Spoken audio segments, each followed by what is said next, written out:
Hello students, इस video में आज हम issue of debentures other than cash consideration के टॉपिक को पढ़ेंगे। इसका मतलब है कि आप डिबेंचर्स को इशू तो करेंगे लेकिन आप उनको कैश के लिए जो है इशू नहीं करेंगे, कैश वहाँ से आपको नहीं मिलेगा। उसके अलावा आप और किसी चीज़ के लिए जो है वो डिबेंचर्स को इशू करेंगे।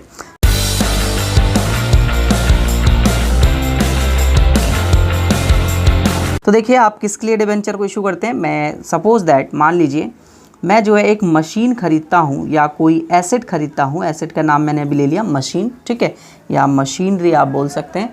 तो जब मैंने ये मशीनरी ख़रीदी तो इस मशीन को ख़रीदने के लिए मेरे पास पैसे हैं, बट मैं चाहता हूँ कि मैं कैश ना खर्च करके मैं जो है इन्हें एक तरीके से डिबेंचर्स दे देता हूँ और ये डिबेंचर्स भी ले लेंगे, ठीक है। इससे होगा क्या कि मेरे पास जब मैं डिबेंचर्स इशू करूंगा तो मुझे कैश जो है आता था डिबेंचर इशू करने पर वो नहीं आएगा। उसके बदले में मैंने एक मशीन ले ली, ठीक है, और मुझे डिबेंचर तो वैसे नॉर्मली इशू ही करने थे, तो उससे बेनिफिट मुझे ये मिला कि एक तरीके से डिबेंचर्स देकर मेरे कंपनी से कैश यानी कि जो लिक्विडिटी है वो नहीं गई, ठीक है। और लिक्विडिटी नहीं गई तो एक तरीके से हमें जो है बेनिफिट रहा, हम अपनी वर्किंग कैपिटल को अच्छे तरीके से मैनेज कर सकते हैं। इस वजह से हमने जो है डिबेंचर्स को इशू कर दिया अदर देन कैश, मतलब एक मशीन के लिए हमने डिबेंचर्स दे दिए उसे, ना कि कैश देकर, ठीक है। तो कैसे आपको एंट्रीज़ करनी है और आप ऐसा जो है वो पूरा बिजनेस परचेज़ करते वक्त भी कर सकते हैं, ठीक है स्टूडेंट्स। तो देखिए मैं बताता हूँ आप सभी को कैसे क्या एंट्रीज़ आपको जो है वो पास करनी है। तो सबसे पहली जो एंट्री होगी वो होगी परचेज़ ऑफ एसेट्स। आप जब कोई एसेट्स परचेज़ करते हैं तो उसकी एंट्री आप करेंगे। तो जब आप एसेट्स परचेज़ करेंगे तो आपके पास एसेट्स आएगी, तो वो आपके लिए एक कैपिटल एसेट्स है। तो एसेट्स जब बढ़ती है तो वो डेबिट होती है, तो एसेट्स अकाउंट डेबिट। 2, आपने जिससे ख़रीदी वो आपका अभी क्रेडिटर है, वेंडर कंपनी हम उसे बोलते हैं। यहाँ पर सर्टेन अमाउंट आ जाएगा, मान लीजिए 1 लाख रुपीज़ का आपने जो है ये ट्रांजैक्शन किया है, 1 लाख की मशीन ख़रीदी है। अब आप इस वेंडर कंपनी को जो है पेमेंट कर सकते हैं, वेंडर कंपनी डेबिट ख़त्म होगी। 2, आप कुछ इनको पैसा दे सकते हैं कैश में बैंक अकाउंट के थ्रू, और आप कुछ पैसा जो है इनको डिबेंचर्स इशू कर कर दे सकते हैं। तो 2% डिबेंचर आपके जो है वो क्रेडिट हो रहे हैं। अब देखिए कैसे बच्चे, आपके पास मान लीजिए 1 लाख को आपको पेमेंट देना था, आपने 20,000 का तो कैश में पेमेंट दे दी और 80,000 के आपने डिबेंचर दे दिए एट पार। आपने कहा 80,000 जो डिबेंचर मैं दे रहा हूँ वो उसमें एक डिबेंचर की वैल्यू 100 रुपये है और उसको पार पर जो है इशू किया जा रहा है। इसका मतलब मैं आपको 800 डिबेंचर्स जो है इशू कर रहा हूँ और 800 डिबेंचर्स आपको दिए जा रहे हैं 10% वाले, जिन पर आपको 10% का ब्याज दिया जाएगा। तो यहाँ पर ये 800 × 100 लिखा गया है।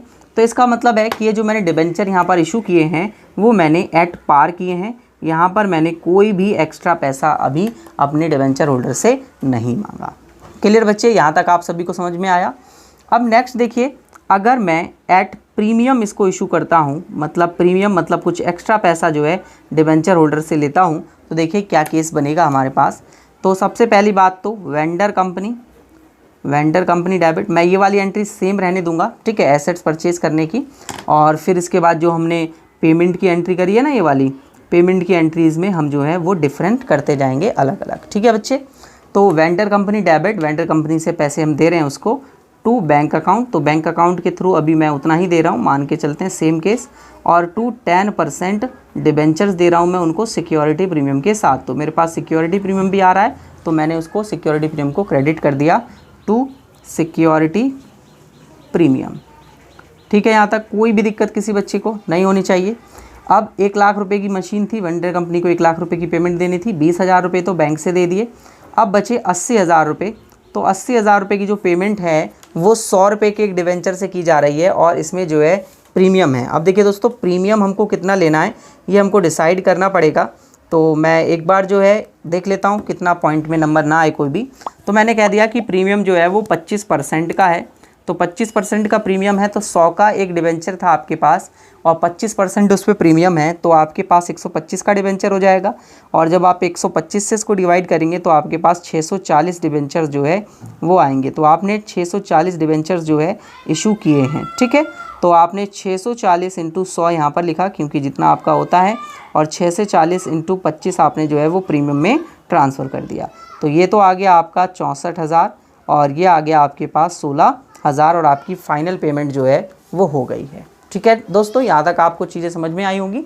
नेक्स्ट देखते हैं हम, अगर हम इसको डिस्काउंट पर इशू करते हैं तो हमारे पास क्या केस बनता है। देखिए डिस्काउंट पर इशू करते हैं, डिस्काउंट, और डिस्काउंट मैं ले लेता हूँ, मान लीजिए 20% डिस्काउंट मैंने ले लिया। तो एंट्रीज़ क्या होती थी बच्चे बताइए आप सभी। एंट्री होती थी आप सभी के पास, जो आपके पास डिबेंचर्स हैं वो वेंडर कंपनी को पेमेंट करनी है, तो वेंडर कंपनी डेबिट हो गया, और टू बैंक अकाउंट आपने कुछ पेमेंट बैंक से दी। लेकिन दोस्तों यहाँ पर ना डिस्काउंट है, तो मैं क्या कर रहा हूँ, देखिए मैं दोबारा से एंट्री पास कर रहा हूँ। डिस्काउंट को डेबिट करना पड़ेगा क्योंकि डिस्काउंट हमारे लिए लॉस होता है। तो discount on issue of debenture debit 2% debenture, 10% debenture, ठीक है। और कुछ पेमेंट बैंक से दी जा रही थी तो मैंने बैंक अकाउंट भी लिख दिया। अब देखिए 1 लाख रुपए की पेमेंट थी टोटल, कुल मिलाकर आपने 20,000 तो दे दिए, किससे, बैंक से। अब आपके पास 80,000 रुपये बचे, तो 80,000 रुपये को आप 100 रुपये की डिबेंचर से सेटल करेंगे। तो डिबेंचर का प्राइस जो है वो 100 रुपये का है, 20% का आपने डिस्काउंट दिया है, इसका मतलब है 80 रुपये का आपके पास अब बचा है। तो ये आपके पास आ गया 1,000 डिबेंचर्स। तो आपने जो है 1,000 डिबेंचर जो है इशू करना है कंपनी को।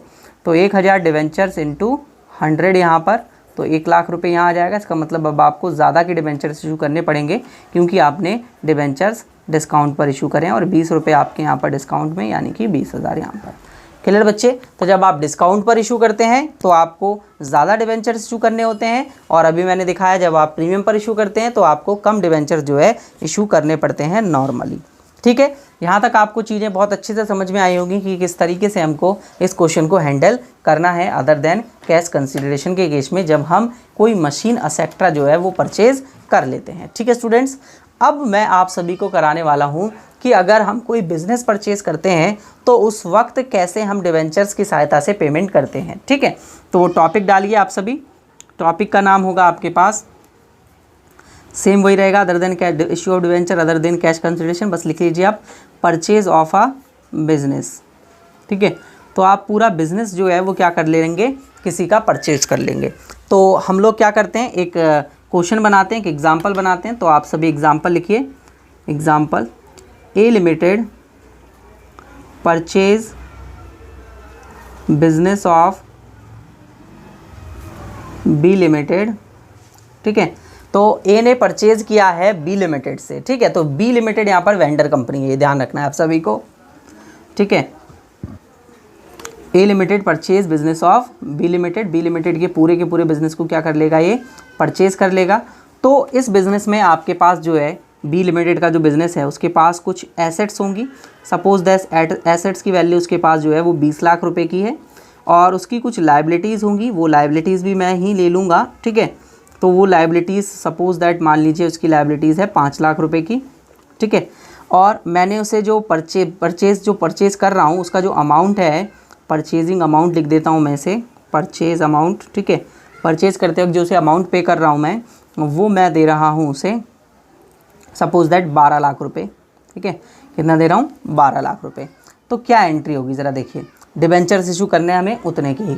ठीक है बच्चे, तो सबसे पहले जो भी आप बिज़नेस परचेज़ कर रहे हैं तो बिज़नेस की जो भी एसेट्स हैं उन एसेट्स को आप जो है वो क्या कर लेंगे, डेबिट कर लेंगे, और जो भी आप लायबिलिटी ले रहे हैं उनको क्या कर लेंगे, क्रेडिट कर लेंगे, क्योंकि ये दोनों आपके पास आ रही हैं और ये दोनों आती हैं तो डेबिट होती है और लायबिलिटीज़ जो है वो क्रेडिट होती है। क्लियर बच्चे। अब आपने जो बिज़नेस परचेज़ किया है वेंडर कंपनी से, वेंडर कंपनी का नाम है यहाँ पर बी, उसको आपको 12 लाख रुपए देने हैं क्योंकि आपने 12 लाख रुपए में उसको ख़रीदा है। तो यहाँ पर वेंडर कंपनी का आप नाम लिख लीजिए बी लिमिटेड। ठीक है, अमाउंट डालिए। आपके पास एसेट्स थी सारी की सारी 20 लाख रुपए की, लायबिलिटी थी 5 लाख रुपए की, और बिज़नेस परचेज़ करते वक्त आप उसको जो अमाउंट दे रहे हैं वो है आपके पास 12 लाख रुपए।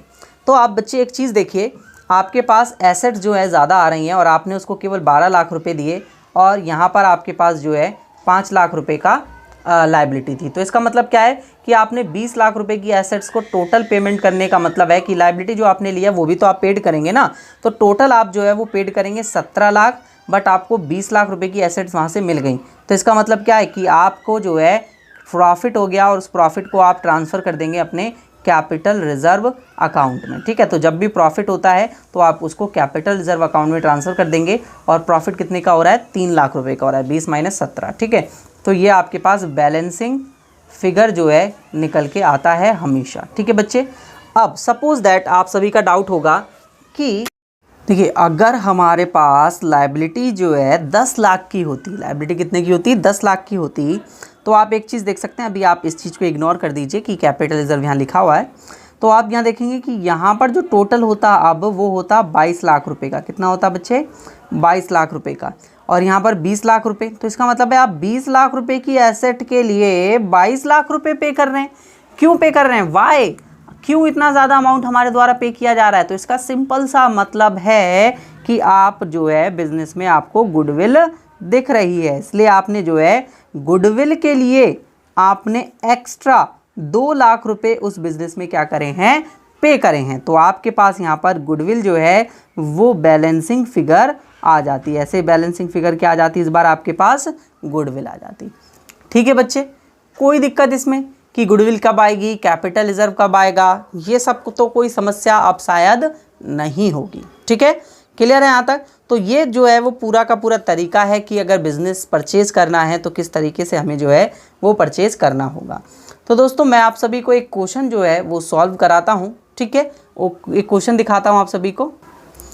देखिए बच्चे, आप इस बुक में क्वेश्चन नंबर 8 देखिए। ठीक है, मेरे पास ये बुक थी इसलिए मैंने पूरा क्वेश्चन आप सभी को दिखा दिया। तो क्वेश्चन नंबर 8 में आप देखेंगे प्लांट एंड मशीनरी आपके पास 20 लाख की, आपके पास प्लांट एंड मशीनरी 20 लाख की तो है, लेकिन आप उसको 18 लाख रुपए की वैल्यू ले रहे हैं। और लैंड एंड बिल्डिंग है आपके पास 30 लाख, लेकिन आप उसकी वैल्यू कितने में से परचेज कर रहे हैं? 42 लाख में परचेज कर रहे हैं। एंड परचेज कंसिडरेशन जो आप उसे दे रहे हैं, जो मैंने कहा था बिजनेस परचेज करते हो परचेजिंग अमाउंट जो होता है परचेज कंसिडरेशन, वो आप उसे 55,000 की दे रहे हैं।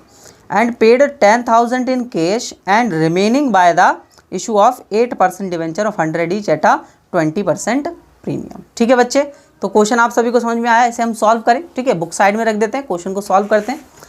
तो देखिए सबसे पहले आपके पास क्वेश्चन में क्या गिवन था वो बहुत ज़्यादा अहम रखता है। ठीक है, तो आपके पास क्वेश्चन में जो है एसेट्स थी, लायबिलिटीज़ थी।